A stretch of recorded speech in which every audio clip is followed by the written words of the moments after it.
I was betrayed by my husband, with whom I'd been for 2 decades. He had been cheating with a woman who is 12 years younger than me. When I confronted him, my husband showed no remorse and said, "She's pregnant.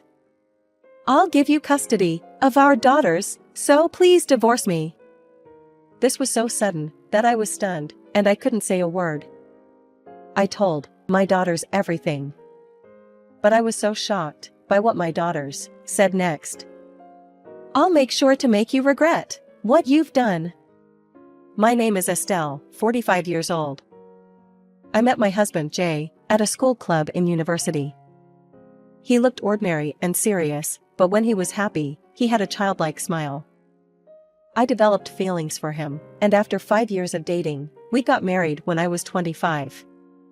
Between Jay and me, we were blessed with 3 children, and while we had a busy life with juggling parenting and work, 20 years had passed since we got married, in the blink of an eye. Currently, our eldest daughter is in college, the second and third daughters are in high school, and they are close like friends, talking about cosmetics and love, making our home always lively and bright.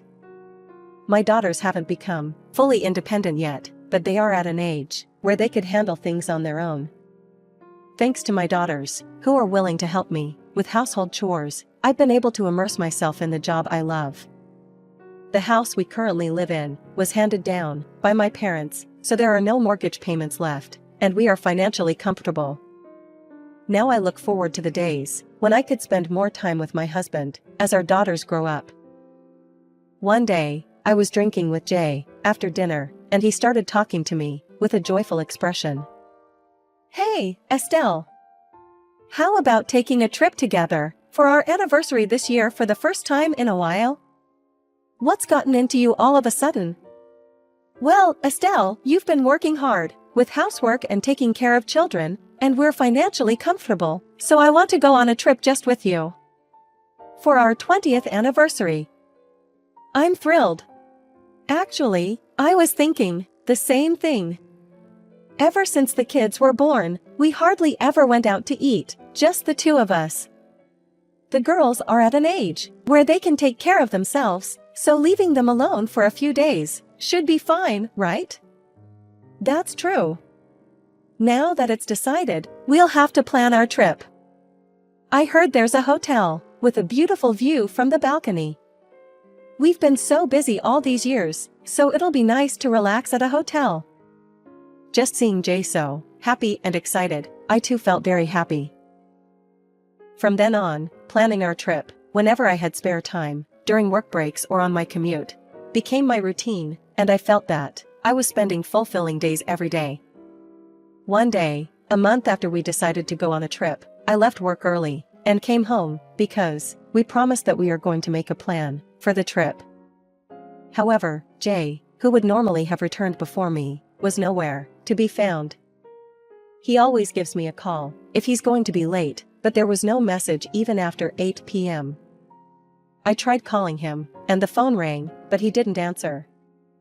This had never happened before. So, I started to worry if he had gotten into some trouble or had been in an accident. Bad thoughts filled my mind, and I couldn't eat dinner due to anxiety. Then, around 10 p.m., Jay finally came home. "You're back so late. I was worried that something might have happened to you. Sorry for being late." With just those words, Jay remained with a somber expression and didn't say anything else. "Did something happen at work?" After a long silence, Jay slowly began to speak. "Estelle, there's something I need to tell you." "What's wrong?" "Listen to me calmly. I'm having an affair." "What? What did you just say?" "I said I'm having an affair with someone else." With this sudden confession, I was stunned, and I couldn't speak.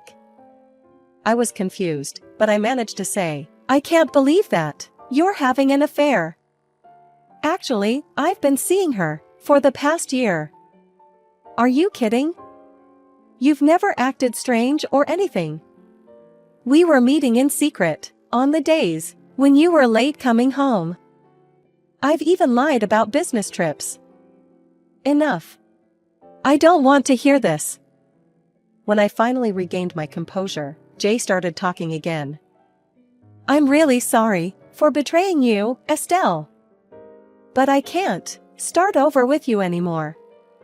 We've been together for 20 years. It's not normal to suddenly say that you want a divorce just because you had an affair. What's really going on? Anyway, my feelings won't change, so I want a divorce. We were happily talking about our trip just recently. Have I done something wrong? I couldn't understand what Jay was saying at all. It felt like Jay became a completely different person from yesterday, and I kept hoping that I would wake up soon, if it was a dream. I wondered if there were other reasons for wanting a divorce, and various thoughts crossed my mind. Maybe he is hiding a serious illness and didn't want to worry me, or maybe he wants to take responsibility because he made a critical mistake at work.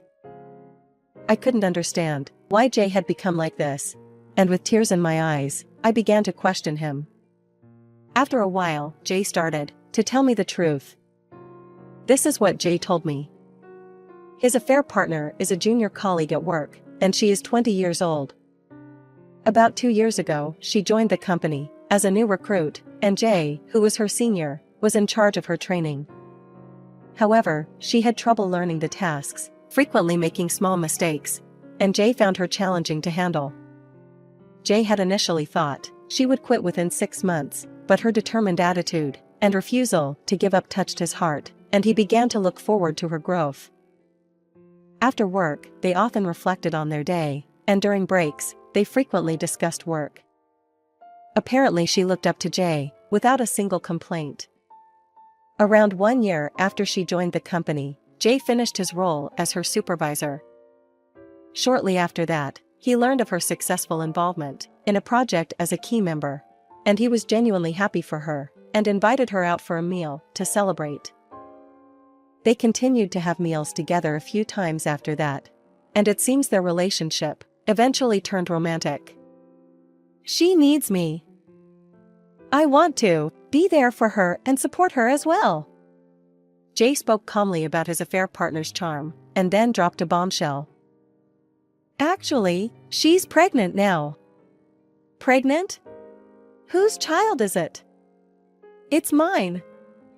So, I'm thinking of taking responsibility and marrying her. What about our daughters? Our daughters have grown up, and we don't have to look after them as much as we used to, so they should be fine. I'll give you custody, Estelle, so don't worry. I plan to pay child support as well. How could he calmly talk about such an important matter, with a gentle smile on his face, especially when he's at fault? Does he think I'll readily agree to divorce if he gives me custody? I feel very foolish for worrying about him, that he might have a terminal illness, or he might have made mistakes at work. I reached the peak of anger and was shouting loudly. This is outrageous! Even if you say that, it can't be helped. Life is a gift. Moreover, the life which is about to be born is more important to me. If you started a relationship over a year ago, why did you talk about going on a trip with me? Do you have any idea how happy I was when you suggested it back then? Back then, I never thought she would be pregnant. So, if she wasn't pregnant, you would have gone on a trip while keeping the affair a secret? Unbelievable. What on earth are you thinking? We won't resolve anything by talking just the two of us. Tomorrow, I'll bring her, and the three of us can talk again. Saying that, Jay left the divorce papers, with only his name on them, on the table, and hurriedly left. He probably went to his affair partner's place. There's no need for him to hide anything from me anymore. Before long, my daughters came out of their rooms. It sounded like you were fighting. Are you okay? He suddenly asked for a divorce because he is having an affair, and now his affair partner is pregnant? You've got to be kidding me. I had been looking forward to today, which is the day we promised to talk about the trip. How worried I was that he was coming home late. How poorly does he think of me? Suppressing my uncontainable anger, I told my daughters, "I'm fine." The next day, Jay really brought his affair partner home.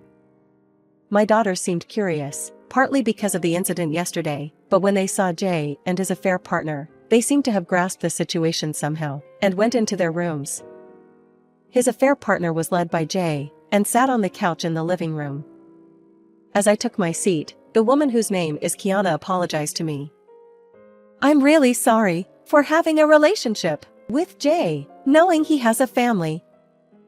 "You knew he had a family and still engaged in an affair? This is beyond outrageous. Even if you are apologizing, that won't change anything. I understand that you are very angry, but could you please consider divorcing Jay for the sake of our baby?" "What? What right do you have to ask me to divorce him, prioritizing your child?" When I saw her demand a divorce, as if it were a matter of course without any remorse, I couldn't hold back anymore and shouted, "Enough!" At that moment, she deliberately covered her mouth with her hand and said, "Ugh, I'm going to throw up." Next to her, Jay was patting her back with a worried expression. "Hey, Kiana, are you okay?" "I'm sorry. I'm feeling a bit nauseous. It must be morning sickness. Let me take you to the bathroom." "Thank you." When I suffered from morning sickness, he never once patted my back, let alone uttered comforting words. Jay's response to her was the gentlemanly behavior I had never seen before. Even when she came out of the bathroom, he took her hand and gently supported her with his other hand on her waist. "Kiana, you have a baby in your tummy. Don't push yourself and rely on me." "I'm sorry. I got scared by your wife's loud voice. Estelle, can you calm down a bit and talk? Right now, Kiana is going through a delicate time." "It's okay, Jay. It's my fault."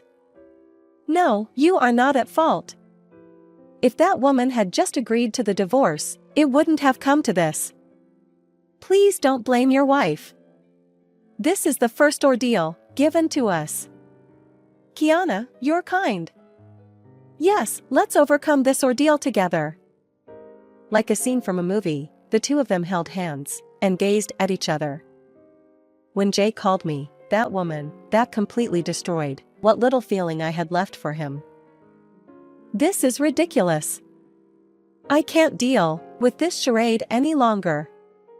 Ultimately, it's your fault for having an affair. Don't deflect blame onto me. I'm so disappointed in you. I'll grant your wish and agree to a divorce." As I thought that discussing with them further was pointless, I decided to agree to divorce and immediately drove out both Jay and his affair partner. After kicking them out, my daughters came out of the room. Although they had already sensed the situation, I decided to tell them everything, including what I had discussed with their father yesterday. "I'm sorry, as I just explained, your father and I are getting a divorce. You can decide for yourselves whether you will live with him or me. You don't have to worry about me." Upon hearing these words, they fell silent for a moment, and then my eldest daughter started speaking. "We want to stay with Dad, but Mom, please don't get discouraged and just hang in there." Not only Jay, but also my daughters would be leaving me. Even though I had told them they could decide for themselves, I was shocked because I thought they were on my side. However, I respected my daughter's decision and decided to grant Jay custody. A few days later, I contacted Jay, told him that I have something to tell him about divorce, and invited him to the house. "It's been a while. Have you lost some weight? Whose fault do you think that is?" I started talking about the matter after the divorce to Jay, who had asked me that question. "I will properly claim alimony after the divorce. As for custody..." Even though I had convinced myself repeatedly and believed I was ready, the words wouldn't come out. I took a deep breath and slowly composed myself. "I'll grant you custody. Unfortunately, that's what the girls want, so I'll respect their wishes." As I said this, tears welled up, and I couldn't stop them. Jay looked surprised, in disbelief at these words. Just then, our daughters returned home from shopping. "Are you sure you want to be with me? Wouldn't it be better to live with Mom?" Judging from Jay's reaction, it seemed he had anticipated pushing me and our daughters aside to start a new life with his affair partner. Thinking about the future, Dad's financial stability would be reassuring. "We'll manage with minimal allowance. Are we a bother if we want to be with you, Dad?" Unable to push away our daughters, who not only didn't despise him for his affair, but wanted to be with him, Jay reluctantly agreed to have custody. Jay, who wanted to let go of our daughters, and our daughters, who desperately wanted to live with him. I could only watch this exchange helplessly, and I had a very heart-wrenching feeling. While Jay had custody, there was no child support to pay, since the cause of the divorce was his affair. I received lump sum compensation of $35,000 from Jay and $15,000 from his affair partner. The next day, I submitted the divorce papers, and the divorce was finalized. As for our daughters, they would primarily spend time at Jay and his affair partner's home. However, there was a condition that they could freely come to my house to stay. Yet, Jay and his affair partner lived in a small one-bedroom apartment, so I was worried that our daughters might feel cramped. A few days later, they stayed over for the first time since the divorce. According to them, things were going well over at his house. "Mom, it will be your birthday in 2 months. Look forward to a surprise." "Hey, did you know? Surprises have to stay secret until then. But I'll be looking forward to it." I was very happy just to have my daughters come to see me, even once a week. 2 months later, an unexpected pair suddenly stormed in. It was Jay and Kiana. "Hey, what on earth do they think they're doing? I can't live with those selfish girls anymore." With their faces turning bright red, they complained while getting angry. "Don't be so rude. All 3 of those kids are my pride and joy. What's so great about them? They say the food isn't good, they want to eat out, they complain every day, and on top of it all, they would order takeout without permission. And besides, our place is too small for 5 people, and they're noisy every day. Complaints have been pouring in from the neighbors in our apartment, and we'll have to move out by the end of this month. I really don't understand what you two are talking about. Those kids would never do something so bothersome. And they said that they only needed minimal allowances. Then why do we have to pay for the tuitions and school supplies? Well, as their parents, it's only natural for you to do that. You are the one who agreed to grant their wish to live with you, aren't you?" Well. They became speechless, but after a moment of silence, Jay lowered his head and spoke in a small voice. "Please, I'm begging you. Take them back." "Huh? What are you talking about? We're about to have a baby. With this situation, we can't even properly take care of our child. So I'm asking you to take them back. Raising them, and raising the one about to be born, are both part of parenting. Don't give me excuses. Since when did you become such a heartless person who can't understand others' feelings? You're a terrible person." Jay raged and yelled. I let out a deep sigh and exclaimed, "Heartless person who can't understand others' feelings. Right back at you. What? Who is it that asked for a divorce after cheating and getting someone pregnant? Who betrayed their family first? Don't bring up old matters now." It seemed like he still hadn't realized how unreasonable his actions were.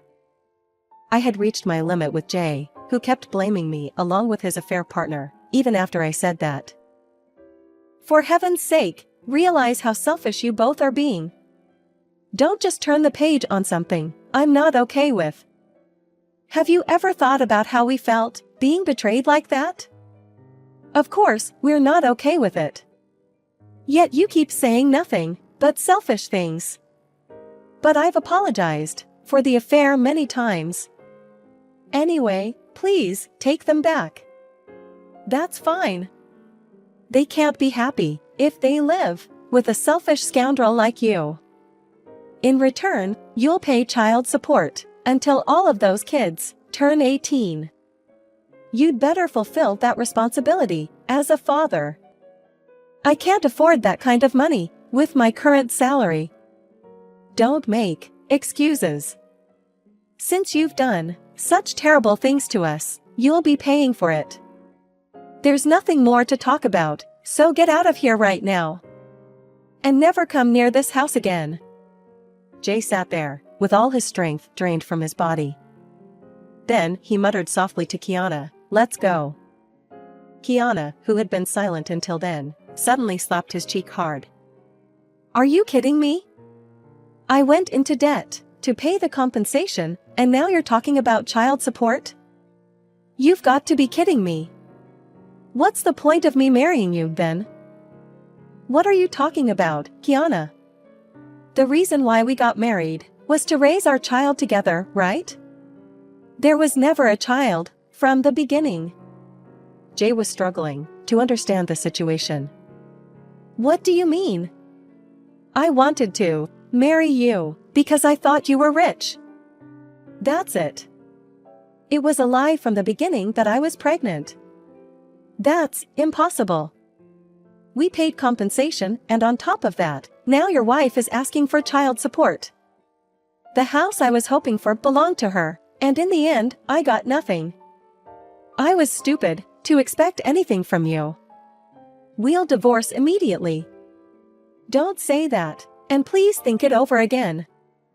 Get out of the way. I'm leaving.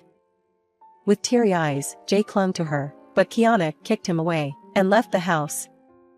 Betrayed by his mistress, Jay finally seemed to realize his selfishness and begged for forgiveness.